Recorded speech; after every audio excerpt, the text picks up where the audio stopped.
Russian President Vladimir Putin addressed a year-end news conference where he spoke about a range of issues, notably the ongoing conflict in Ukraine. Putin, who has been in power for nearly 24 years and recently announced his bid for re-election, vowed that there would be no peace in Ukraine until Moscow's goals are achieved. These goals, as outlined by Putin, include what he terms de-Nazification, de-militarisation and a neutral status for Ukraine.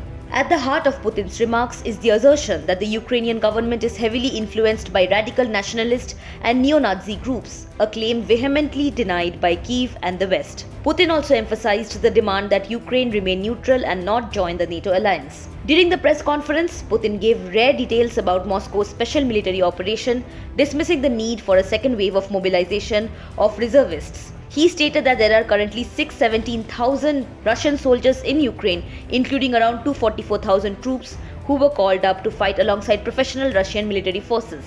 Notably, this press conference comes after Putin skipped his traditional address last year following setbacks in the military campaign, with the Ukrainian army reclaiming territory in the east and south of the country. This year's conference was marked by a change in format, allowing ordinary citizens to phone in questions alongside journalists. Putin faced queries from a group of children in Russia annexed Crimea, highlighting concerns about the conditions of their sports hall, as well as a woman expressing grievances about the rising price of eggs.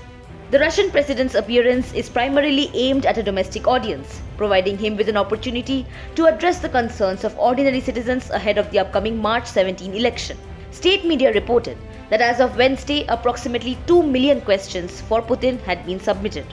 It's worth noting that attendees at the news conference were required to undergo COVID-19 and flu testing before entering the site, reflecting Putin's strict quarantine measures during the pandemic. As tensions in Ukraine persist and with Putin's re-election bid on the horizon, the international community closely watches the developments in the region.